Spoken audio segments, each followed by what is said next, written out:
Daisy. And I'm Terri. And this is the Monday Mindset Podcast, where we share things of interest to us and hopefully to you. So let's get started with episode number 238.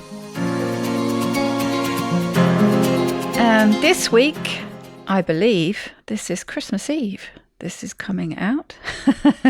So if you're someone who does Christmas, happy Christmas. If you're not, happy whatever day of the week it is. Well, it must be a Monday, mustn't it? Because we're Monday Mindset.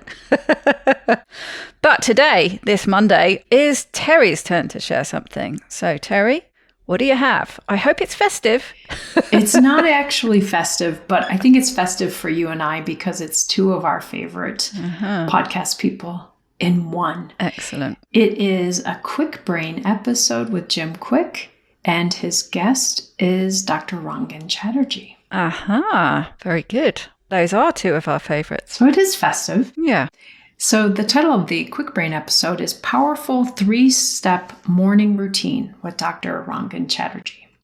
And I know we have talked some about morning routines. A lot of kind of self-improvement people talk a lot about morning routines. And I thought, well, this should be pretty good coming from Dr. Rangan Chatterjee, because I know this is something he helps his patients. And I know we often don't think of a medical doctor focusing on these things, but he's really good at doing this kind of work with his patients. So he talks about really simplifying the morning routine. And the reason they're both focusing on this concept of a morning routine is he said, listen, we all have a morning routine. It's just whether or not we're aware of what we do. So many of us, our morning routine is we wake up, we press the snooze 4 times, we start scrolling the internet, we check our emails, all these things. He said that's a morning routine. Oftentimes we're just not aware that we're doing it and how that starts our day. So Rangan Chatterjee talked about how his morning routine really gets him moving through his day the way he most wants to. He thinks of the 3 M's of the morning routine. And those are mindfulness, movement, and mindset. So he started, of course, with mindfulness. And he said, look, you can do any mindfulness routine you want. He prefers to do a meditation. And it's only 10 minutes. So it does not have to be a long mindfulness practice. It can be pretty brief. So he does a brief meditation. And again, it's to kind of get focused for the day, engage with yourself and get your day going rather than kind of mindlessly wandering about and scrolling the internet or whatnot. He talked about, of course, you could use breath work during this time or other mindfulness practices, but mindfulness being the first part. Yeah, I was going to say you could, because as soon as you said 10 minutes, I was thinking of myself when I'm in a rush somewhere. And a lot of people, that's what it comes down to with morning routines, isn't it? Is not having the time. They're doing everything quickly to be out the door. And it's all very well saying, we'll just get up earlier. But yeah, easier said than done. But I was just thinking when you said, his mindfulness routine is a 10-minute meditation. And then you mentioned there a breathing exercise. Well, you could do something as simple as, one of the breathing exercises that takes a minute or two. That's right. While you're having your morning wee. That's right. You can combine and you can do something a lot shorter, or at least start that way. You don't have to go straight in with a 10-minute meditation. I can already feel myself sort of bristling against that. So I'm sure other people at home are thinking, there's no way I could fit a 10-minute meditation in. Or if I was to start a 10-minute meditation, what that would end up being is me going back to sleep. Well, then you get to have another morning routine when you wake up next time. The other thing, though, that you just highlighted that was part of their discussion as well is this thing about time. And so often when he brings this up, people are like, oh, I don't have time for that. And he has shared this story about one of his patients that they set up a morning routine. And the reality is that we spend lots of time doing things. But if we actually chose what we were doing with that time, rather than rushing or rather than, again, kind of mindlessly taking 15 to 20 minutes to scroll through all of things on the internet, that we actually kind of get the time back later in the day because we're more efficient in our day. And we are not in that state of feeling rushed. So there's really benefit to blocking out this time. But again, it doesn't have to be, a 2-hour morning routine. The next one being movement. This is a great one that, based on what you just said, Daisy, is he said, listen, I do my movement part while I'm making my coffee. So while my coffee is brewing, it's 5 minutes. I do exercise. I do movement. And he has his own little routine. He said maybe, I always love listening to someone in your neck of the woods because he calls them press-ups. We call them push-ups. But, that it's doing a few types of movement that he can do right there in the kitchen. So he doesn't have to go to the gym. He doesn't have to get gym clothes on. And sometimes people say, well, that's not going to be enough. But he said, do those few exercises, 5 minutes worth, every day for 7 days and tell me how you're doing. It does make a difference. Yeah. So getting something physical started first thing in the morning, rather than waiting, I'll go to the gym after work or something. Get some movement first thing. And then the third M, final M, is mindset. And of course, Daisy, you and I talk a lot about mindset, and I talk a lot about mindset in my work at the fasting method. What he does to focus on mindset at this point, he writes some things down. And he actually has created a journal, a morning journal for people. So if anyone's interested, they could do that. But he basically asks himself 3 questions to set his mindset for the day. The first one, you and I have talked before, Daisy, about the power of gratitude. And so his first question he asks himself is, what do I appreciate about my life? So he writes down some notes about that. And obviously it varies day to day. And sometimes it might be really big scale things. And sometimes it might just be, the quiet that he's sitting in that morning. So what do I appreciate about my life? The second question he asks, what's the most important thing I want to do today? And he said this really varies. It might be get that project done, go and do my parkour routine, whatever. But he said this is why this one is so important.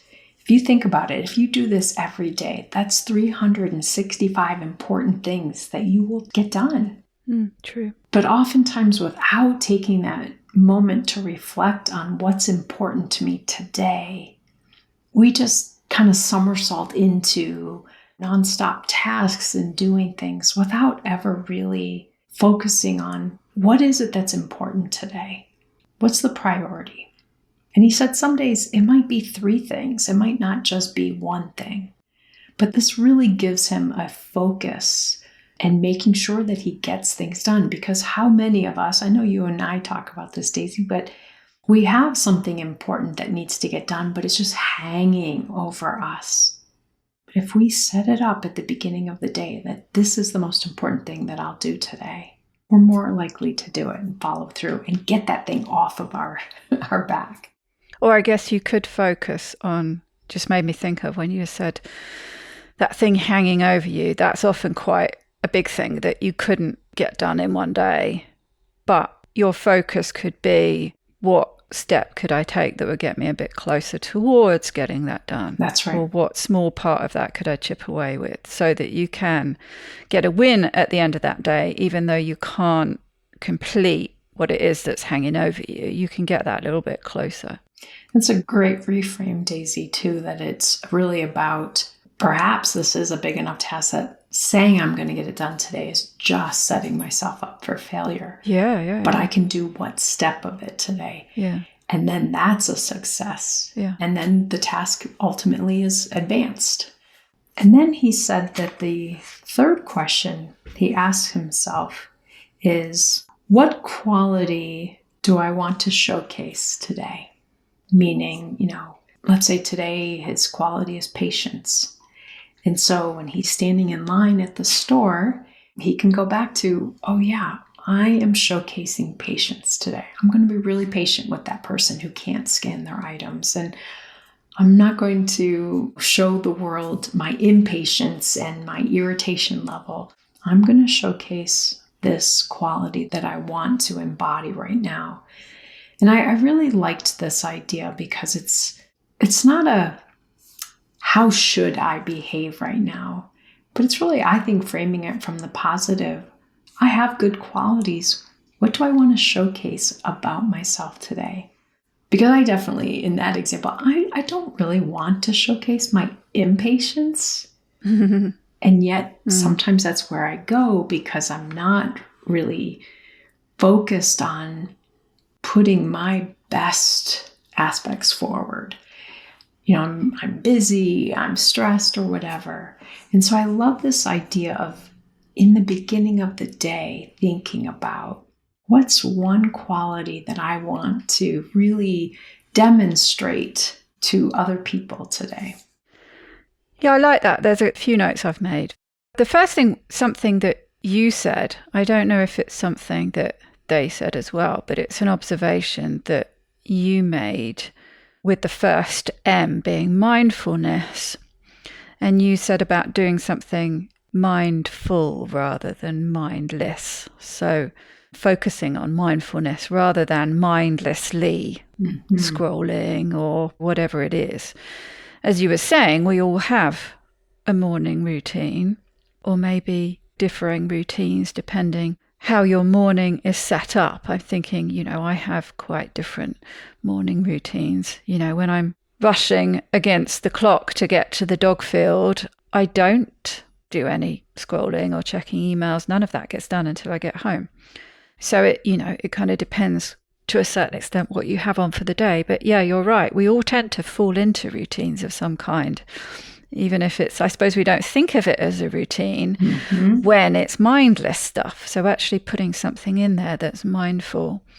And the movement, fitting it in with something else, multitasking. I'm thinking so many people, the morning routine is all about not having enough time, trying to get in enough sleep and trying to get out the door as quickly as possible. But there are things that most people do that is quite often a dead time, like waiting for the kettle to boil. Most people, not everybody, I suppose some people buy coffee on their way to work. But even that, if you're waiting in a queue, you might not want to full on go into squats, but you could. I always think of this actually, and I can't remember who it was who suggested it, but I always do it actually when I'm standing in a queue. It's just to mindfully go up and down on your tiptoes. You're kind of doing some calf stretches or whatever it is that you're stretching. So there's those times when you can very easily multitask. And I think movement is quite an easy one to multitask when there's something that's that sort of dead time. And then the third M, the mindset, the word that seems to come up all the time from what you were saying is focus, what you're going to focus on that day. And I suppose just bringing your attention, bringing your focus into what you're going to do that day. And it reminded me when you were saying about the questions he asks himself. I seem to remember it was him. He was talking about questions that as a family, they ask each other around the dinner table in the evenings. And I forget exactly what the questions were, but they were along the lines of things like, what have I learned today? What new thing have I learned? Or what is something interesting that I've learned today? What is something that I did for somebody else today? What is something that I really appreciate about somebody else today? It was those kind of questions, and we've talked about this before with gratitude journals. And this was something, I think they did it every evening, and it was a routine that they got into. And what that tends to do is set your focus to be looking out for those things the following day. So if you're asking the right questions, your focus tends to go in the right direction. So, if You've got to share at the dinner table in the evening something that you've learned, something that you've done that's a nice thing to do for somebody else, something that you've appreciated about somebody else. You're going to be looking for those things during the day. So your focus is going to be on them. You're going to be aware of them. So I really like all those things. And I feel like they're all things that you could start small with, and they're all things that you could fit into a very narrow window of time if you needed to. And I know he's all for that. I would suggest going and having a look at his website. I have a feeling he's probably got either an article about it or a video on YouTube for the 5-minute movement routine he does while he's waiting for the kettle to boil. He has quite a few resources for things like that. He does do these things, and he's all about fitting them into small blocks of time and for people to start small so that it's manageable, and reinforcing the fact that it will make a difference. Yeah. I really appreciate that you highlighted something what you picked up on that they talked about, is that as I shared these, it wasn't like this, oh my gosh, I have to change my whole life to do these things, and I don't know if I have the right tools and the right skills. These are really simple 3 steps. And he highlighted you can do them anywhere. When you're staying in a hotel room, it's not like, oh, well, I can't do my morning routine because I'm at this hotel room. And he actually used the comparison. He says, I mean, do you not brush your teeth because you're at a hotel room? No. And so he really made a simplified morning routine because it can be done anywhere. You know, he sits on the living room floor up against the sofa to do his mindfulness practice. So he can do that in a hotel room. He can do that somewhere else. Yeah. So it's also something that's very portable. It's not something, like I said, that you have to have a lot of supplies with you to do. And you can do a shorter, maybe one day you only have 5 minutes to do your mindfulness practice. But to really make it something that you do routinely. The other thing, as you were describing that, Daisy, I was thinking about him and all of the resources and this focus that he provides. One of the things that I really appreciate about his approach is it's not about how can you achieve more, be more, make more money, do all these things. He's really focusing on how can you have a better quality of life based on your realities. He's busy. He's writing a new book and he's got to practice and he's doing this. And he still does a morning routine that is really simplified. And so I really like his overall teachings that really just help us focus on our overall well-being. Yeah, absolutely. And yeah, he's just one of these people that I really like. He's just a really nice, down-to-earth guy who's all about trying to find ways to make things work for you and to find ways, like you were saying, to make the most of your reality, whatever that is, your life, trying to make the most of the life you have rather than, I know there are all these inspirational, aspirational, you can have this and you can do this and you can be the best you can possibly be, which is great when you're feeling like that. But yeah, he's just about trying to make the most of what you have and trying to pull happiness and contentment and the things that, you can from what you've got already. So that's it. 3 things that we all could do to help our mornings get started well and get our day rolling. Nice. I like it. Okay. Well, until we meet again, we are actually taking a couple of weeks break. We will be throwing some repeats your way, so there will be something coming out, but it won't be anything new until the new year. So have a great week. Have a great rest of what's remaining of the year. It will be Happy New Year when we're back, and we'll do one of our get-together roundups looking forward to the new year, whatever we decide to call it, episodes. I love it. And Daisy, I wish you the best as you go through the remainder of this season, and I look forward to seeing you again in the new year. Great. Okay, well, until we see and hear each other again, have a wonderful week. Or 3. Take good care, everyone.